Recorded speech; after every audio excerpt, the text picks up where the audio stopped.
Remember that 4-star Havoc DPS from the beta that everyone said was like crazy broken and can just solo everything and is absolutely disgusting? But then since she got nerfed, she is still absolutely busted, and I'm going to tell you how to build Danjin today.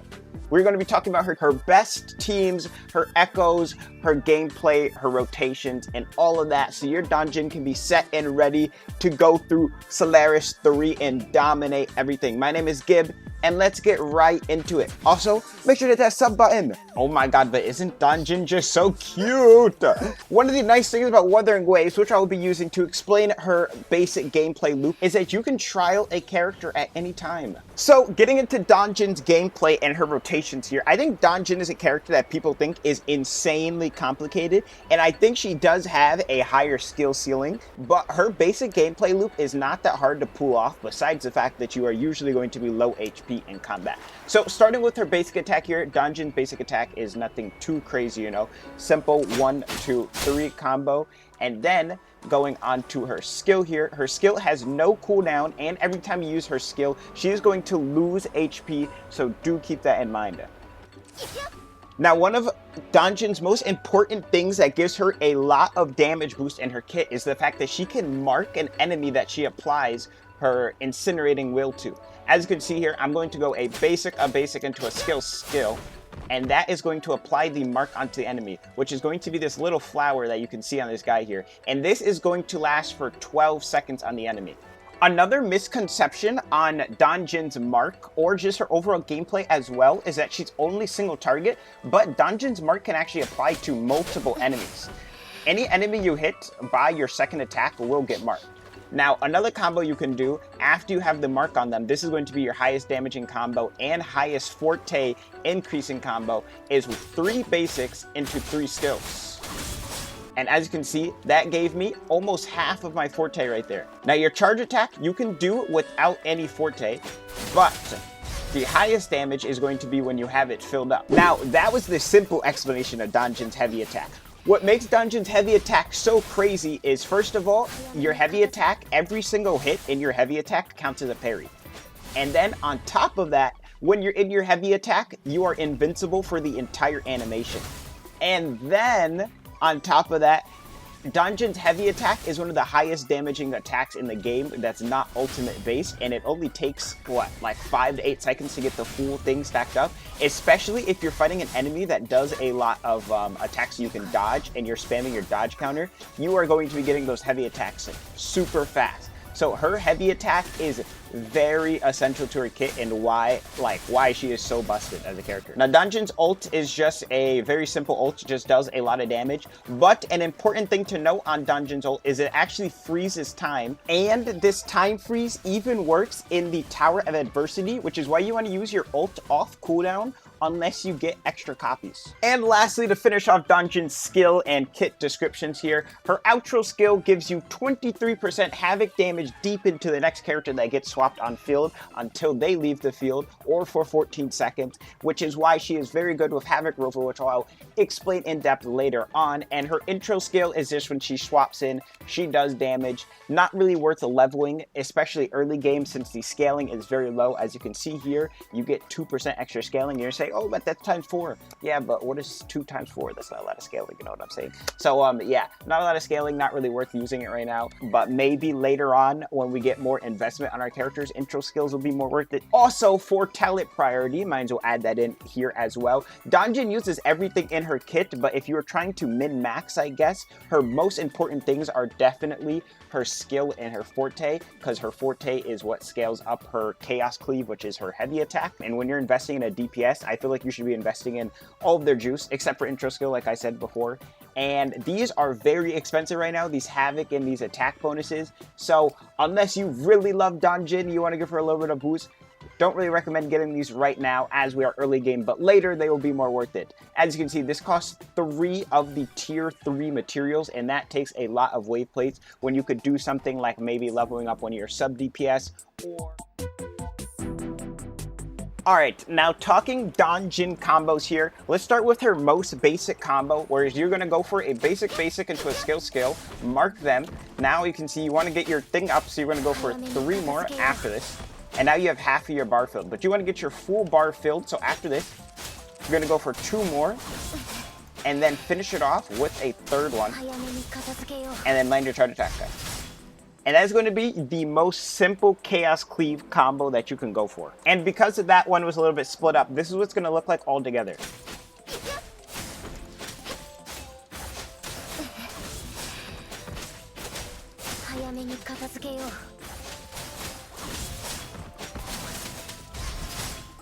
And now let's have simple combo plus a crownless mixed into it.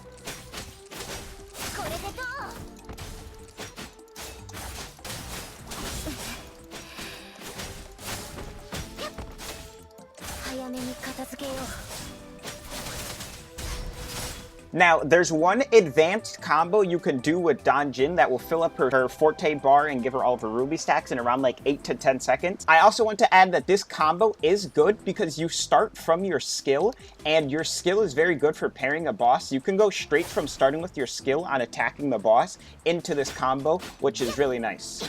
However, with both of these combos, do keep in mind your combo will change when fighting a boss, which I will discuss after this. This combo is going to go skill, attack, skill, skill, skill, attack, attack, skill, skill, skill, attack, attack, attack, skill, skill, skill, and you have your bar, and you do your charge attack.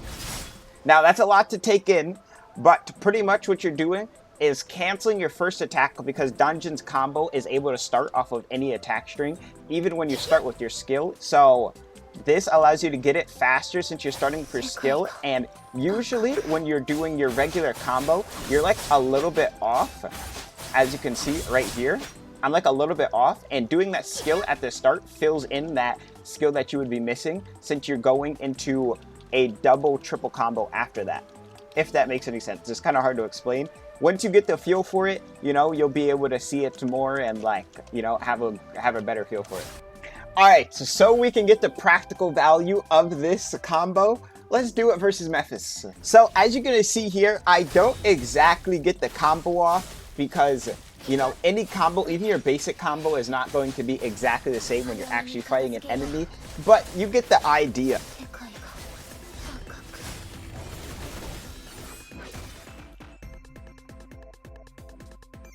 Now, for Danjin's resonance chains here, she actually has very good resonances. Her first one gives her a 30% attack bonus after doing your skill 6 times. You're pretty much going to have 100% uptime on this, unless you're getting hit, because that is the only way you lose these stacks, besides the 6-second countdown.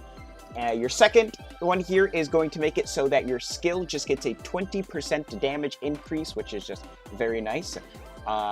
Your third one is just going to make your ult do 30% more damage, also very nice. Your fourth one makes it so that you have 15% free crit when you have 60 Forte or Ruby Blossom stacks, and pretty much you just have, you know, 15 extra crit. Pretty self-explanatory. And this lasts until the end of your heavy attack, which means that you keep the crit even while you're healing up from your heavy attack. I think that's why they put this tooltip here. Your fifth one is going to make it so that you get 15% havoc damage bonus just flat, and then you get another 15% when you're lower than 60% HP. So this just has more incentive for you to be low, and also can make it so you can change your combo. Not really change your combo, but make it so you want to use your ultimate more when you're low than just at any time throughout the thing. And then lastly, her 6th resonance chain here makes it so your whole team gets a 20% attack boost after she does her Chaos Cleave, which means you could go for her first Chaos Cleave and then swap off of her and get a 20% attack buff. And I think they have this in, I think they pre-planned having the 6 resonance to go either with Havoc MC or another DPS in the future to make it so that Danjin can do even more dual DPS comps, because the Havoc MC one is already insane. So imagine another Havoc DPS coming out, and maybe you could have like triple DPS, who knows. But 20% attack buff is pretty nice, and she gets it as well. So this is just a buff to her in general, so it doesn't even have to be a multiple DPS comp. Alright, so now getting into Danjin's best echoes here. She has 3 very nice active echoes, besides her set effect, which is going to be the very obvious Sonata effect of the Sun Sinking Eclipse, which is the 5-piece Havoc damage bonus set. When you do 4 attacks, you get extra Havoc damage bonus, which is very nice. You know, Synchronize is very good with her.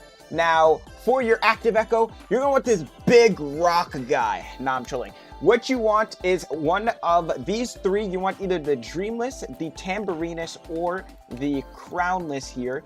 Don't mind my wide variety of Dreamlesses here. These are going to be the 3 main active Echoes you want. Now, Crownless is going to probably be one of your least preferred, because Crownless, while he does have a high damaging active and a buff at the end, you're going to be canceling this most of the time, which means you're only going to get, if even, the first attack, and then you're just going to use it as a damage bonus, when instead you could have a character giving you extra bonuses like the Tambourinus, which gives you this off-field Havoc damage bonus and has 0-second cast time. You can literally cast it while you are attacking in your animation like this, which is very nice. And then Dreamless is just a ton of damage that you can animation cancel doing the double Dreamless tech, which I will go further in depth in on the team section, so make sure to stay for that.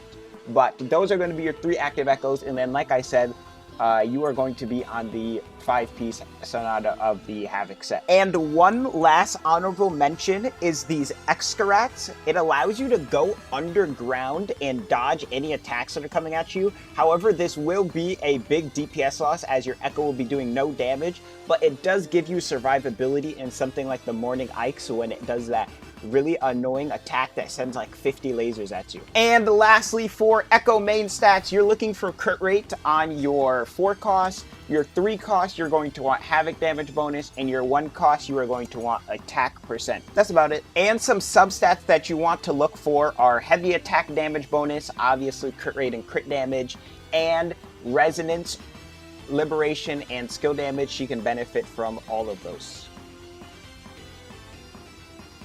So going on to Danjin weapons here, we've got the Emerald of Genesis. Everyone knows this. This is the 5-star sword that is on the standard banner that you can get from the selection after you hit pity. It gives you, you can select which weapon you want to get. Then we also have the Lunar Cutter and the Commando of Conviction. The Commando of Conviction comes from the pre-registration box we got, and you can also get another one of these boxes from Farming Rocks for the shop in Tiger's Maw.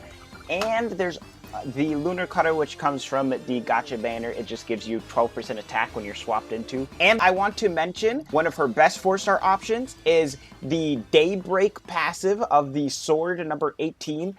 Gives you a 18% heavy attack damage bonus every 8 seconds, and that's about how long it usually takes for you to get your forte up, especially to max. You are pretty much going to have a very high uptime on this passive, and this is only at R1, so this is definitely almost like a Danjin signature weapon, as she's the only one that would be using this and getting low. And there's also the Battle Pass weapon, the Looming Loss, which gives you attack percent and basic attack and heavy damage. This is very good for Danjin as well. Most people are only going to have this R1. Not most people. Everyone's only going to have this R1. So, yeah, you just have 20% attack, heavy attack damage boost, which is nice. And it's 100% uptime because Danjin's always using her skill. And it's attack percent main stat, so that is good as well. Now, however, though, I would recommend just getting the craftable weapon if you have the Battle Pass, because the Battle Pass has crit weapons, and it's pretty hard to get crit weapons if you're not getting, like, if you're not wailing on the banner and getting, like, all the 5-star the standard banner weapons. So, only get this if you really are planning on building Danjin, I guess, because these ones are pretty good and have crit on them. So, that is really nice to have a crit weapon for your other DPS. So going on to Danjin teams here, the most recommended team I recommend you play and try out to play in literally any content is going to be Danjin with the Havoc MC, Havoc Rover here. This team comp is disgusting. Now your third character can be a wide variety of characters. It could be Baiji, it could be Verena, it could be Sanhua, it could be Janjin. So those 3 characters specifically I would recommend. And the reason why this Danjin Havoc Rover comp is so strong, besides the fact that it is a free-to-play comp, is because Havoc Rover has, well, both of them, Havoc in general, has a echo called the Dreamless, which I talked about earlier. And the Dreamless lets you do this insane damage rotation that you're able to quick swap instantly and just get 2 massive hits of damage. Now, these are multiple hits. It's like 12 hits in total plus the ending hit. And another reason is because Havoc Rover can actually buff the Dreamless damage, making it so you do even more damage after the Havoc Rover ult. And Havoc Rover does a ton of damage themselves with their ultimate. So you go Havoc Rover ult into Dreamless, into Danjin Dreamless, into rotation, and you just have the whole map explode. All right, our second Danjin team here is actually going to be Danjin solo. Danjin is actually able to solo a lot of the holograms. I wouldn't recommend going solo Danjin now for the Tower of Adversity because you should be maximizing your damage there. But for holograms, when you have 5 minutes and you know you are the same level as the content, your Danjin can actually probably clear it solo by herself, since Danjin realistically has no downtime on her damage, since she's not ult reliant and she just does her basic and skill, and you just need to increase her forte. Now, another team you can do with Danjin that is not to double Havoc Rover, even though I highly recommend that team, is you can have something like a Sanhua plus a Baiji in here. That is another team. Even though Danjin's basic attacks are not the most insane thing at all, Sanhua provides a lot of damage to the basic attacks, making them do about the same as your skill damage, adding a lot of damage into your team. And Sanhua has a lot of sub DPS damage by herself as well. And keep in mind, when I have Baiji here, Verena and Baiji go hand in hand with each other. Now, instead of Sanhua, you can also have Tauki here. Tauki does the opposite of Sanhua. She increases skill damage, and Tauki also gives you a shield and a healing effect as well, which means she can either be on the Moonlit set or on the healing set, while Sanhua can only be on the Moonlit set in terms of supporting Danjin. So that is a nice little booster that you can have right there. So these are going to be the teams I recommend. Now, I want to have a more in-depth team video with rotation explained, but I don't want this video to be like 10 years long. So I think I'm going to actually make a secondary video. So please let me know if you would want that in the comments down below. I would really appreciate that. And you could show me by dropping a like on the video and, you know, just asking for it in the comments as well. That'll help a lot. And I will see y'all later. Hope you enjoyed this dungeon build. Hope you learned something. And goodbye.